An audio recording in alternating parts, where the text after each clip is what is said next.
दोस्तों, अब यहाँ बहुत ही सुंदर और गूढ़ प्रश्न है। क्या मीराबाई पूर्व जन्म में वृंदावन की गोपी थी जो इतने बालपन अवस्था में श्री कृष्ण के महान भक्त बनी? इस प्रश्न का उत्तर शास्त्रों में स्पष्ट रूप से नहीं मिलता, लेकिन भक्ति परंपरा और संतों की दृष्टि से एक गहरी आध्यात्मिक व्याख्या की जाती है। कहा जाता है कि जब मीरा वृंदावन पहुंची तो उन्होंने वहां के संतों से कहा, मैं तो वही मीरा हूँ जो पहले भी कृष्ण की दासी थी। मीराबाई पूर्व जन्म में श्री कृष्ण की गोपी थी और इस जन्म में उन्होंने उस प्रेम की स्मृति को फिर से जिया। दोस्तों, आइए भक्त शिरोमणि मीराबाई के जीवन में घटित आश्चर्यजनक चमत्कारी घटनाओं का विश्लेषण करते हैं, जिससे पता चलता है कि वह कोई साधारण आत्मा नहीं थी। उनकी आत्मा पहले से ही कृष्ण भक्ति में लीन थी, इसलिए बचपन से ही अपने हृदय में श्री कृष्ण को सब कुछ मान चुकी थी। आइए उस हिस्से को विस्तार से समझते हैं जहां मीरा को बंदी बनाया गया, जहर दिया गया और सांप भेजे गए, और कैसे हर बार श्री कृष्ण ने उन्हें बचाया। हरे कृष्ण। दोस्तों, राजमहल की एक खामोश रात थी, लेकिन उस महल के कोने से आवाज आ रही थी, मेरे तो गिरधर गोपाल दूसरों न कोई। वो थी राजस्थान की राजकुमारी, मेवाड़ की बहू और संसार की सबसे दीवानी भक्त मीराबाई। दोस्तों, मीराबाई का जन्म 16वीं शताब्दी में राजस्थान के एक राजघराने में हुआ था। छोटी उम्र से ही श्री कृष्ण की बाल लीलाओं से उनका मन जुड़ गया। एक दिन उन्होंने अपनी माँ से पूछा, माँ, मेरा पति कौन है?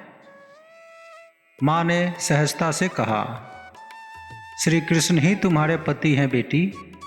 अब आपके मन में प्रश्न आएगा कि उनकी माता ने किस आधार पर ऐसा कह दी होगी। यह बहुत सुंदर और भावनात्मक प्रश्न है और इसका उत्तर भी उतना ही कोमल और आध्यात्मिक है। जब मीराबाई छोटी थी, लगभग 5 या 6 वर्ष की, तब उन्होंने अपने घर में एक विवाह समारोह देखा। उस मधुर शाम आंगन में दिए जल रहे थे, पास ही किसी के विवाह की शहनाई बज रही थी। छोटी मीरा अपनी माँ के पास दौड़ती हुई आई। दुल्हन को सजे हुए वस्त्रों में, मांग में सिंदूर, हाथों में चूड़ियाँ और चरणों में पायल के साथ मंडप में जाते देखा। मीरा की मासूमियत आंखें उसे देखती हुई बोली, माँ, सब कहते हैं कि एक दिन मेरी भी शादी होगी। बताओ ना माँ, मेरा दूल्हा कौन है? माँ ने मुस्कुराते हुए और प्यार से बोली, बेटी, तेरा विवाह तो हो चुका है। छोटी सी मीरा आश्चर्य में पड़ गई और पूछी, कब माँ, किससे? माँ आंखें बंद करके भाव में डूब गई और धीरे से बोली, बेटी, तेरा विवाह तो श्री कृष्ण से हुआ है। वही तेरे पति हैं, तेरे जीवन के स्वामी। मीरा कुछ क्षण शांत, फिर आंखें चमक उठती है। कृष्ण, वही बांसुरी वाले, पीताम्बरधारी, मोर मुकुट वाले? माँ ने सिर हिलाते हुए कहा, हाँ बेटी, वही जिसे तू इतने प्रेम से देखती है, जिसकी मूर्ति से बातें करती है, वो तेरा साजन है, तेरा परम प्रेम है। मीरा हर्ष और भक्ति में डूब गई। तो माँ, अब मैं उन्हीं से बात करूँगी, उन्हीं को सजाऊंगी, उन्हीं को भोग लगाऊंगी, और क्या मैं उन्हें पायलों की आवाज़ भी सुनाऊं? माँ ने मुस्कुराकर आशीर्वाद देते हुए बोली, हाँ बेटी, तू सच्ची गोपी बन जा। दोस्तों, अब यहाँ बहुत ही सुंदर और गूढ़ प्रश्न है। क्या मीराबाई पूर्व जन्म में वृंदावन की गोपी थी जो इतने बालपन अवस्था में श्री कृष्ण के महान भक्त बनी? इस प्रश्न का उत्तर शास्त्रों में स्पष्ट रूप से नहीं मिलता, लेकिन भक्ति परंपरा और संतों की दृष्टि से एक गहरी आध्यात्मिक व्याख्या की जाती है। भक्तजन और संत मानते हैं कि मीराबाई कोई साधारण आत्मा नहीं थी। वे पूर्व जन्म में वृंदावन की गोपियों में से एक थी, जो कृष्ण प्रेम के सबसे उच्च रूप को जी चुकी थी। उनका सदियों पुराना कृष्ण से जुड़ाव रहा और उनकी स्वाभाविक निष्कलंक प्रेम भक्ति, इन सब का भाव यह दर्शाता है कि उनका हृदय पहले भी श्री कृष्ण के चरणों में समर्पित था। कुछ संतों के अनुसार मीरा को ललिता सखी या अन्य किसी नित्य गोपी का अंश माना गया है। मीरा का जन्म राजस्थान में हुआ, लेकिन उनका मन हमेशा वृंदावन में ही रहा। कहा जाता है कि जब मीरा वृंदावन पहुंची तो उन्होंने वहां के संतों से कहा, मैं तो वही मीरा हूँ जो पहले भी कृष्ण की दासी थी। आध्यात्मिक दृष्टि से भी देखें तो मीरा की भक्ति साधारण भक्ति नहीं थी, वह माधुर्य भाव की रागात्मिका भक्ति थी, जो केवल नित्य पार्षद या पूर्व जन्म में गोपी रही आत्माएं ही कर सकती है। इसीलिए कई भक्त और संत मानते हैं कि मीराबाई पूर्व जन्म में श्री कृष्ण की गोपी थी और इस जन्म में उन्होंने उस प्रेम की स्मृति को फिर से जिया। मीराबाई का जन्म 16वीं शताब्दी में राजस्थान के एक राजघराने में हुआ था। छोटी उम्र से ही कृष्ण की बाल लीलाओं से उनका मन जुड़ गया था। कहते हैं मीराबाई को बचपन में ही गोपी बन जाने का माँ का आशीर्वाद प्राप्त हो गया था। आशीर्वाद प्राप्त होते ही मीरा दौड़ पड़ती है मंदिर की ओर। बांसुरी की धीमी धुन सुनाई देती है। इस एक मासूम सवाल है। माँ के जवाब ने मीरा को रानी से भक्त बना दिया। यह संवाद हर उस हृदय को छू लेता है जो प्रेम और भक्ति की सच्चाई को समझता है। माँ ने मीरा को सांसारिक विवाह से ऊपर उठाकर आध्यात्मिक विवाह की ओर मोड़ दिया। यह उत्तर बाल मीरा के मन में ऐसा बैठ गया कि उन्होंने उसी पल से श्री कृष्ण को अपना एकमात्र स्वामी मान लिया। उन्होंने अपने मन, आत्मा और जीवन को कृष्ण को समर्पित कर दिया। यही एक मासूम प्रश्न और माँ का उत्तर मीरा के जीवन का आधार बन गया। दोस्तों, मीराबाई की कथा हृदय को छू लेने वाली है। प्रेम, भक्ति और साहस की अद्भुत मिसाल। जैसे ही मीराबाई को पता चला कि उनके पति श्री कृष्ण हैं, उस दिन से मीरा का मन श्री कृष्ण में रम गया। उन्होंने श्री कृष्ण को ही अपना स्वामी, प्रियतम और परमात्मा मान लिया। समय बीता, मीरा अब बड़ी हो गई। मीरा का विवाह मेवाड़ के राणा भोजराज से हुआ, लेकिन मीरा तो सांसारिक विवाह को कब का त्याग चुकी थी। वो दिन रात केवल कृष्ण के भजन गाया करती, मंदिरों में नृत्य करती। पायो जी मैंने राम रतन धन पायो, वस्तु अमौलिक दी मेरे सतगुरु कृपा कर अपनायो। महल वालों को यह आचरण स्वीकार नहीं था। उन्हें कहा गया, राजघराने की बहू होकर तू नाचती क्यों है? मीरा मुस्कुराकर कहती है, मैं राणा की बहू नहीं, ब्रज की गोपी हूँ। मेरा जीवन मेरे कृष्ण के नाम है। विरोध बढ़ता गया। उन्हें बंदी बनाया गया, विष का प्याला दिया गया, सांप भेजे गए, लेकिन मीरा निर्भीक रही, बिल्कुल नहीं डरी। उन्होंने विष को प्रसाद समझकर पी लिया और कुछ नहीं हुआ, क्योंकि उनके रक्षक स्वयं गिरधर गोपाल थे। दोस्तों, मीराबाई की जीवन यात्रा केवल भक्ति की नहीं, बल्कि संघर्ष, त्याग और अद्भुत साहस की भी कथा है। आइए उस हिस्से को विस्तार से समझते हैं जहां मीरा को बंदी बनाया गया, जहर दिया गया और सांप भेजे गए, और कैसे हर बार श्री कृष्ण ने उन्हें बचाया। मीरा की भक्ति से राजमहल में असंतोष था।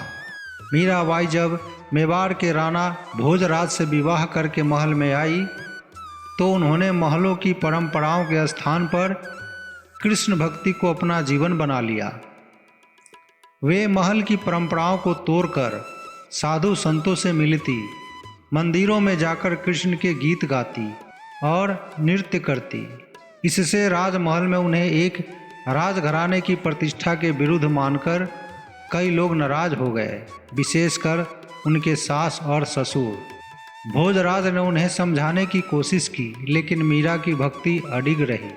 कुछ वर्षों बाद भोजराज का निधन हो गया। अब मेवाड़ के नए राणा बने। राणा विक्रमादित्य, जो मीरा से बहुत चिढ़ते थे, उन्होंने मीरा की भक्ति को अपमान माना और इसे महल की मर्यादा के खिलाफ बताया। राणा ने मीरा को कृष्ण से प्रेम करना, साधुओं से मिलना और मंदिर में नाचना छोड़ने का आदेश दिया। लेकिन मीरा ने कहा, मैं राजा की नहीं कृष्ण की दासी हूँ। मैं प्रेम छोड़ सकती हूँ लेकिन कृष्ण नहीं। इस उत्तर ने राणा को और क्रोधित कर दिया। राणा ने मीरा को महल के एक एकांत कक्ष में बंद करवा दिया। सोचा गया कि यदि वो बाहर की दुनिया से कट जाएंगी तो धीरे धीरे उनका पागलपन यानी भक्ति समाप्त हो जाएगी।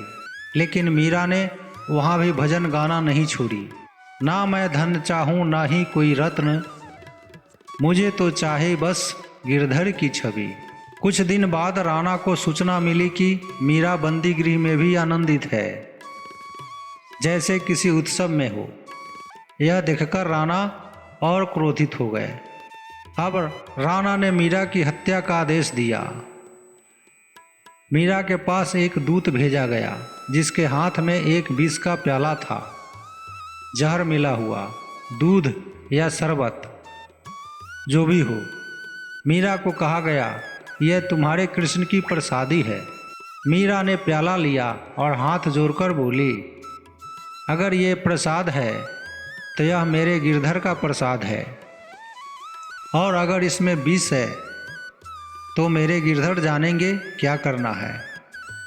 मीरा ने आंखें बंद की, श्री कृष्ण का नाम लिया और पूरा विष का प्याला एक ही घूंट में पी गई और पूरा विष का प्याला पी लिया। लेकिन मीरा को कुछ भी नहीं हुआ। कहा जाता है विष अमृत में बदल गया, क्योंकि उसमें प्रेम और विश्वास की शक्ति थी और कृष्ण स्वयं उसकी रक्षा कर रहे थे। राणा ने हार नहीं मानी। इस बार मीरा को एक टोकरी भेंट स्वरूप भेजी गई। कहा गया, इसमें तुलसी और पुष्प है पूजा के लिए। जब मीरा ने टोकरी खोली, उसमें एक सांप था, जहर उगलता हुआ नाग। मीरा ने टोकरी खोली और देखा, लेकिन जरा भी नहीं डरी। उन्होंने कृष्ण को पुकारा, हे नाग के अधिपति, तुमने कालिया को नचा लिया, अब ये छोटा सा नाग क्या बिगाड़ेगा। उन्होंने प्रेम से टोकरी के पास भजन गाना शुरू किया। कहते हैं वो सांप एक पुष्पमाला में बदल गया। मीरा ने उसे उठाकर कृष्ण की मूर्ति को पहना दी। अंततः राणा भी झुक गए। इतने चमत्कारों के बाद जब राणा को ज्ञात हुआ कि मीरा कोई साधारण स्त्री नहीं बल्कि भक्त शिरोमणि है, तो उन्होंने अपने किए पर पछतावा किया। उन्होंने मीरा से क्षमा मांगी, लेकिन मीरा अब किसी सांसारिक जीवन में नहीं लौटना चाहती थी। वे महल त्याग कर वृंदावन और फिर द्वारका चली गई, जहां अंत में श्री कृष्ण की मूर्ति में समा गई। दोस्तों, सच्ची भक्ति डरती नहीं, डिगती नहीं। जब प्रेम सच्चा होता है तो प्रभु स्वयं उसकी रक्षा करते हैं। मीराबाई ने हमें दिखाया कि एक नारी भी राजसत्ता, समाज और मृत्यु से नहीं डरती, अगर उसका हृदय कृष्ण के चरणों में है। मीरा ने हर त्याग को सहा, लेकिन कृष्ण प्रेम नहीं छोड़ा। जब राणा ने कहा महल छोड़ दो, मीरा ने कहा महल तो बंधन है, मेरा घर तो वृंदावन है। वो चल पड़ी द्वारिका, अपने प्रेम के परम ठिकाने। और कहते हैं जब उन्होंने द्वारकाधीश के मंदिर में अंत में प्रार्थना की, हे प्रभु, अब मुझसे और जुदाई नहीं सहन होती, तो मंदिर के द्वार अपने आप बंद हो गए। जब खोले गए, मीरा वहाँ नहीं थी, वे मूर्ति में समा गई सशरीर। गिरधर ने उन्हें अपने में मिला लिया। जय मीरा रानी, जय गिरधर गोपाल।